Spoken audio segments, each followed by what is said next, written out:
तो एपिसोड के स्टार्टिंग में ही प्रिंसेस का सीन दिखाया जाता है, जहां पर प्रिंसेस जूफेंग से कहता है, मैं चुपचाप कैसे निकल सकता था।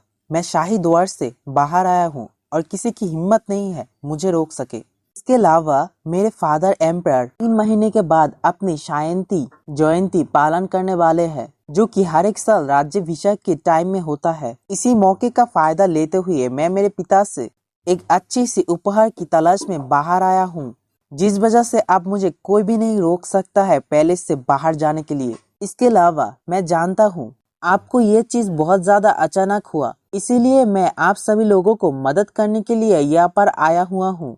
देखो मैं तुम्हारी कितनी परवाह करता हूँ। तो फिर जूफेन प्रिंसेस की बातों का भाव ना देते हुए दूसरी तरफ मुड़ जाता है और कहता है, ये सारी चीज मेरे किसी कोई काम की चीज नहीं है। जिसे सुनकर प्रिंसेस भी जूफेन के ऊपर गुस्सा करने लगती है। तो फिर मिस जिया बीच में आ जाती है और प्रिंसेस से कहता है, उसे माफ कर दीजिएगा, वो सबके साथ ऐसा ही करता है। तो फिर प्रिंसेस मिस जिया से कहता है, योनचन क्या तुम अपनी नौकर को ऐसे ही सिखाते हैं?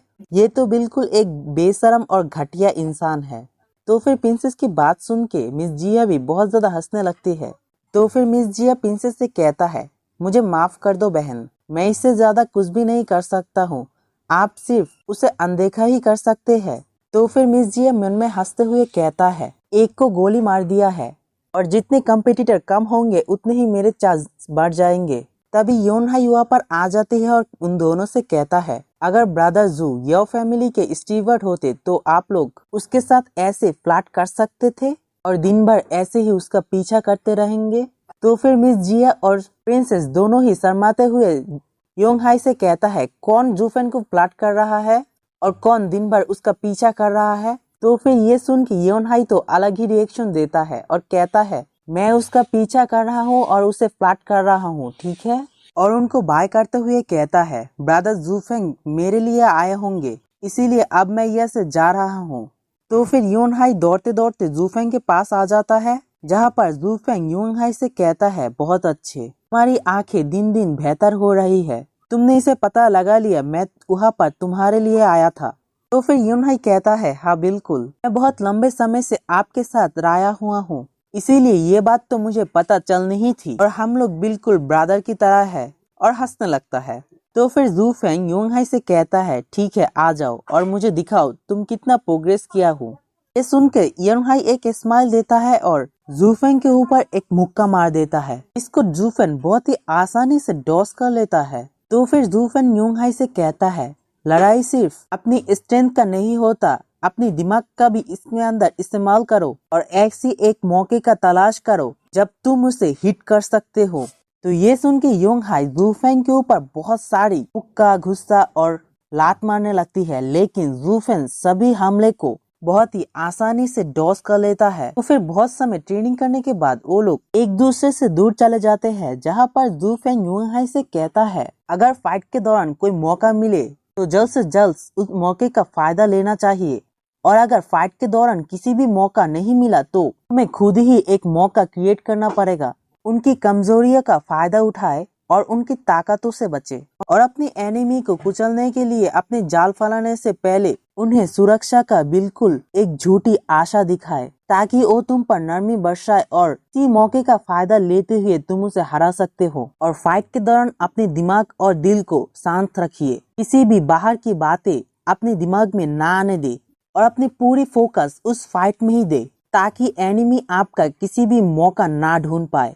तो फिर हमें कुछ देर बाद का सीन दिखाया जाता है, जहाँ पर योनहाई ग्राउंड के ऊपर लेटे लेटे बहुत ज्यादा हांफते हुए कहता है, ब्रदर जू आज आपने बहुत ज्यादा कुछ सिखा लिया मुझे, और मेरे ख्याल से इतनी ज्यादा ट्रेनिंग मैं कभी भी नहीं किया हूँ एक दिन के अंदर। तो फिर जूफेंग योनहाई से कहता है, 3 साल और केवल एक ही दिन गुजरा है और तुम्हारी कॉन्स्टिट्यूशन पहले से बेहतर हो चुका है। इसके बाद आपको ऐसी शांत समय ढूंढने में बहुत ज्यादा मुश्किल होंगे।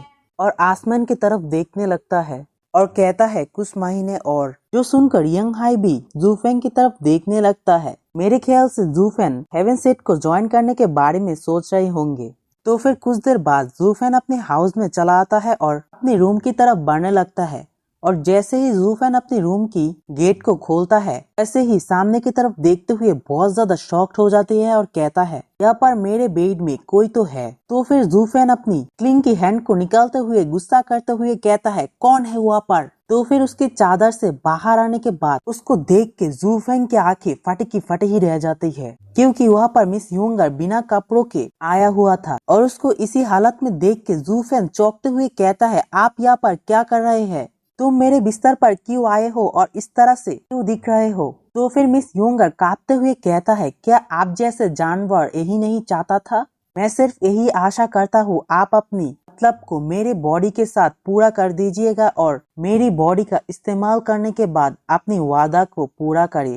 तो फिर जूफेन उसके ऊपर गुस्सा करते हुए कहता है मैंने आपसे ऐसा कब पूछा है, और जूफेन के ऊपर चिल्लाते हुए कहता है जूफेन क्या तुम मेरे ऊपर मजाक कर रहे हो, आपने बहुत ज्यादा क्लियरली आपके साथ रहने के लिए कहा है और आप इस चीज को इनकार कर रही है, मैं इसके बारे में क्या समझूं, क्या आप मेरे साथ कहने वाली वादा को पूरा नहीं कर सकते हैं। फिर जूफेन भी योंगर से कहता है तुम किस बारे में बात कर रहे हो, मुझे तो कुछ समझ में ही नहीं आ रहा है, ये तो पूरी तरह से आपका गलत फैमिली है, मैं तो इस चीज को ऐसी तरह से बिल्कुल भी नहीं कहा हूँ, मैं तो सिर्फ इतना ही चाहता था आप मेरे साइड रहिए और भाग्य को देखिए और मेरे सलाहकार बन जाए और मुझे आने वाले खतरों के बारे में सतर्क कीजिएगा और अच्छी चीज को करने के लिए। तो फिर ये चीज को सुन के योंगर बहुत ज्यादा शर्मा जाती है और लाल पीला हो जाती है और कहता है क्या तुम ये सब क्या कह रहे हो। तो फिर जूफेन उसके ऊपर कापड़ डालने लगता है और तभी ही यूनहाई बाकी के फैमिली के मेंबर के साथ उसके रूम के अंदर चला आता है और कहता है ब्रदर जूफेन, और सामने वाला चीज देख के सभी लोग बहुत ज्यादा शॉक्ड हो जाती है, क्योंकि जूफेन यूंगर से कहता है जल्दी करो अपनी ड्रेस को पहन लो, अभी अभी मैं कैप्टन पेन और अंग से सुन के आया हूँ आज आपका जन्मदिन है, आओ हम सभी लोग मिलकर आपके जन्मदिन को बनाए। जैसे ही जूफेन यूनहाई के बात को सुनते हुए पीछे की तरफ देखता है तब जूफेन भी यूनहाई को देख के बहुत ज्यादा शॉक्ड हो जाती है, जहाँ पर यूनहाई जूफेन को इस हालत में देख के जल्द से जल्द जूफेन की दरवाजे को बंद कर देती है। सबसे कहता है ब्रदर जूफेन पहले से ही अपनी जन्मदिन मना रही है, हमें उसे परेशान नहीं करना चाहिए। तो फिर इसी ठरकी वाले सीन के साथ यही पर वीडियो एंड करूंगा, नेक्स्ट एपिसोड कल को आएंगे। तो अगर आप लोगों को मेरे वॉइस में इसका एक्सप्लेनेशन चाहिए तो मेरे चैनल को जरूर सब्सक्राइब कर देना।